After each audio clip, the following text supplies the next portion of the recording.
Iya, silakan masuk, Mbak. Lagi silakan dulu.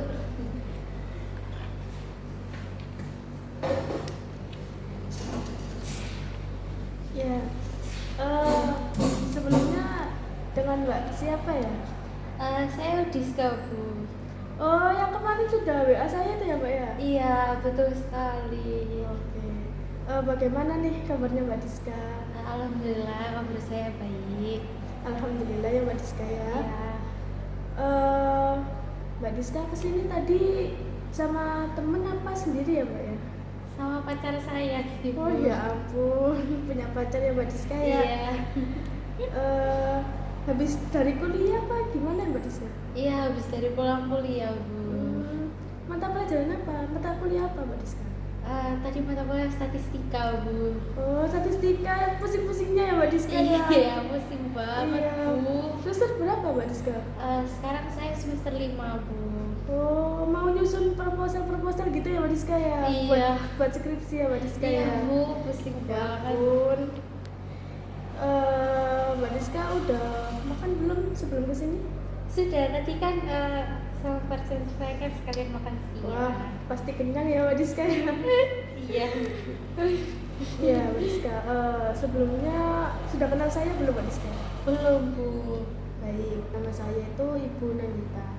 Bisa dipanggil Ibu Dita atau senyamannya Mbak Diska aja ya Mbak Diska ya? Iya, baik, Bu.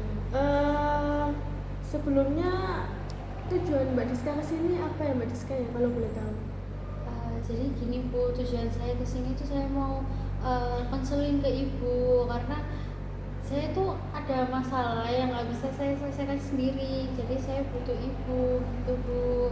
Baik, sebelumnya Mbak Diska sudah pernah konseling atau konseling kedua ya Mbak Diska? Saya ini baru pertama kali sih, Bu, ikut konseling. Baik, Mbak Diska sudah mengetahui sedikit info konseling itu apa atau belum tahu sama sekali Mbak Diska? Kalau untuk informasinya sih saya sedikit tahu, tapi agak lupa sih, Bu. Baik, Ibu jelasin dulu ya Mbak Diska ya. Konseling itu merupakan proses bantuan di mana si konselor memberikan bantuan kepada si konseli, di mana saya sebagai konselor dan Mbak Diska sebagai konseli untuk membantu memecahkan permasalahan yang Mbak Diska alami ya Mbak Diska ya.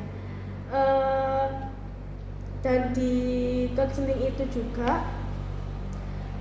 mempunyai asas-asas Mbak Diska. Yang pertama itu asas kerahasiaan, di mana si konselor akan merahasiakan semua cerita yang Mbak Diska akan ceritakan nanti. Terus yang kedua itu ada asas keterbukaan, di mana Mbak Diska nanti bisa terbuka dengan saya supaya saya bisa mengetahui permasalahan yang Mbak Diska alami itu seperti apa, itu ya Mbak Diska ya. Terus yang ketiga asas kesukarelaan. Jadi Mbak Diska tadi kesini atas sukarela sendiri apa disuruh teman atau gimana Mbak Diska? Saya sendiri sih, Bu. Baik, seperti itu ya Mbak Diska, asas kesukarelaan itu ya Mbak Diska. Baik, konseling juga akan membatasi waktu. Jadi kita nanti konseling itu akan dibatasi waktu 30 menit sampai 40 menit ke depan Mbak Diska. Apakah ada pertanyaan lagi tentang penjelasan tadi Mbak Diska? Tidak ada, Bu. Baik, saya ceritakan apa yang membuat Mbak Diska tidak nyaman hari ini. Jadi gini, Bu, saya itu kan ikut Karang Taruna di rumah.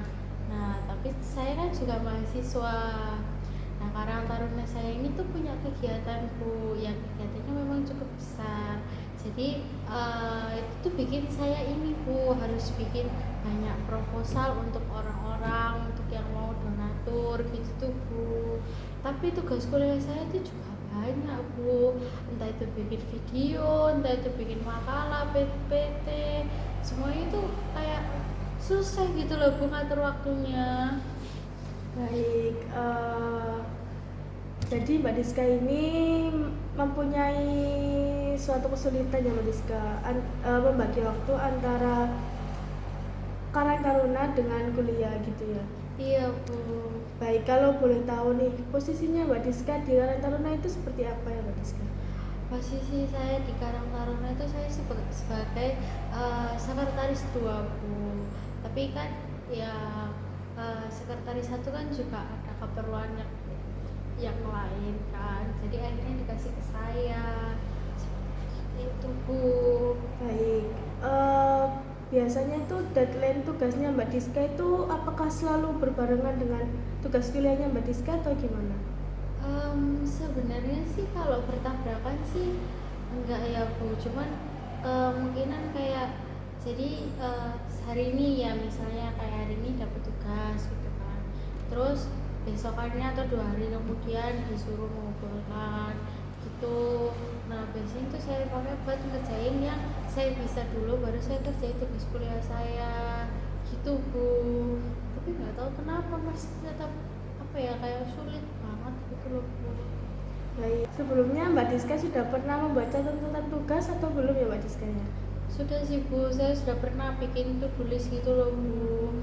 Tapi tuh saya bikin to-do list tuh kayak nggak pakai gitu loh Bu. Maksudnya ya kepake, cuman jumlah waktu yang saya tentuin tuh kadang ada yang lewat, kadang ada yang masih yang kurang gitu loh Bu. Makanya saya tuh bingung.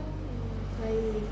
Tadi Mbak Diska kan mengatakan bahwa sudah membuat list, tetapi belum berhasil ya Mbak Diska ya. Iya Bu. Nah, bagaimana caranya Mbak Diska untuk menanggulangi permasalahan ini tadi?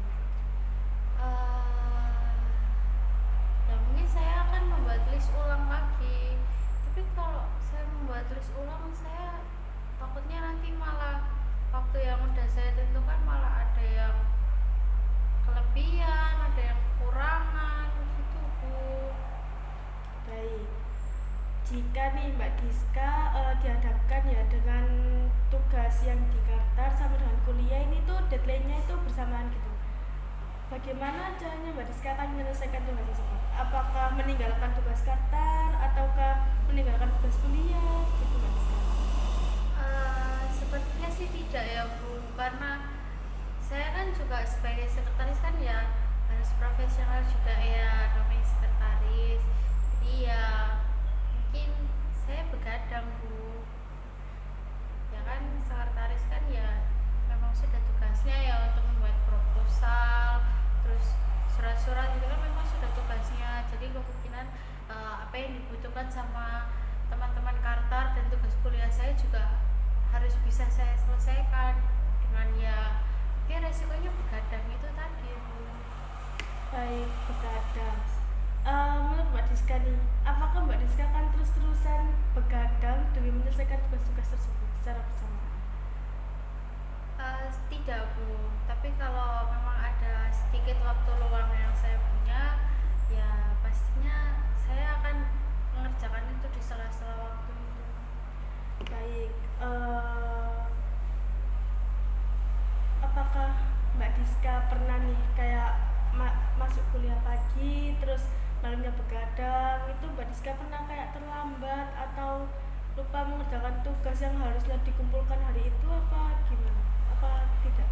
Em, Pernah sih Bu sekali kalau nggak salah waktu itu diminta buat bikin apa ya, kalau nggak salah itu waktu itu diminta buat bikin PPT sama makalah. Tapi waktu itu saya lupa Bu, saya nggak mengerjakan dan ya untung saja pada waktu itu dosennya tidak meminta untuk mempresentasikan itu. Jadi waktu itu dosen hanya meminta kita untuk mengisi kuis itu pertanyaan dari dosennya. Nah, Mbak Diska kan sudah mengalami hal itu ya. Menurut Mbak Diska, langkah selanjutnya apa yang harus Mbak Diska mulai membangun itu tadi supaya tidak terlambat, tidak lupa mengerjakan tugas gitu Mbak Diska. Ya saya akan mendiskusikan lagi jadwal saya dengan anak-anak Karang Taruna, dengan saya memberitahukan bahwasanya tugas kuliah saya ini itu apa namanya deadline-nya itu pada hari ini. Kalau bisa ada kegiatan kayak rapat-rapat itu kalau bisa jangan pada hari itu. Terus saya juga akan baik-baik kalau misalnya memang ada acara mendadak, terus saya ada tugas minta izin untuk nggak hadir gitu Bu. Baik, jika nih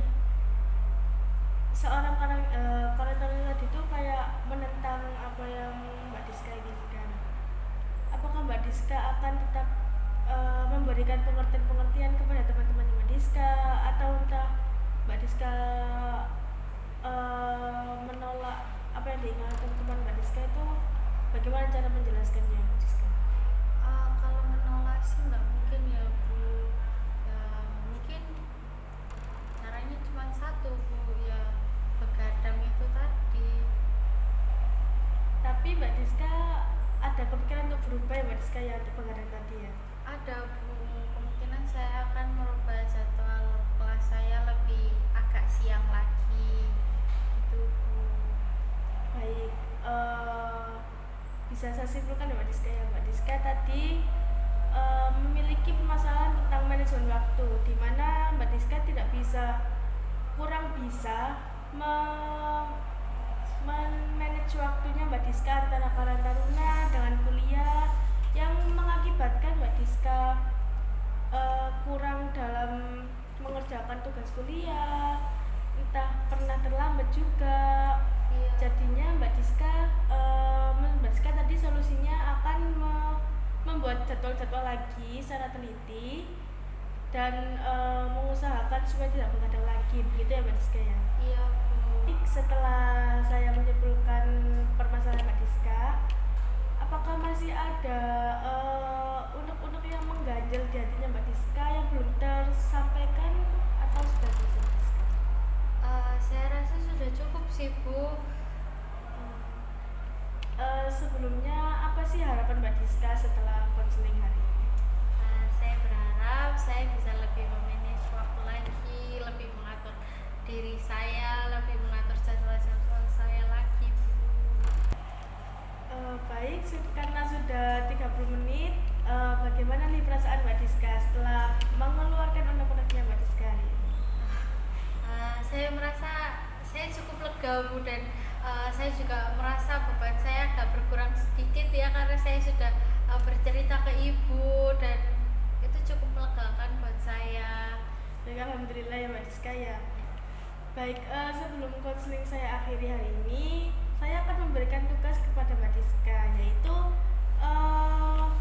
Mbak Diska akan membuat jadwal lagi dari awal sampai akhir Mbak Diska. Begitu kegiatannya apa aja. Jika ada tugas-tugas dari Qatar atau dari kuliah, itu bisa Mbak Diska cantumkan juga di sana ya Mbak Diska ya. Nanti tugas itu akan Mbak Diska perhatikan kepada saya di sesi kedua. Nanti sesi kedua bisa kita sepakati di hari apa dan di jam berapa ya Mbak Diska ya. Kalau boleh tahu luangnya Mbak Diska minggu depan hari apa Mbak Diska? Hari Sabtu Bu. Sabtu saya luang sekali, mungkin agak siangan saya bisa ya pulang les. Baik, hari Sabtu siang Mbak Diska ya. Saya akan meluangkan waktu saya untuk Mbak Diska. Baik, sebelum diakhiri, apakah Mbak Diska ada pertanyaan lagi? Tidak ada Bu. Saya juga ada pertanyaan. Terima kasih juga ke Ibu Nandita sudah mau mendengarkan cerita saya. Baik, terima kasih juga ya Mbak Diska karena sudah meluangkan waktunya untuk melakukan sesi konseling hari ini ya Mbak Diska ya. Iya baik, kalau begitu saya pamit dulu ya Bu. Baik, hati-hati di jalan ya Mbak Diska.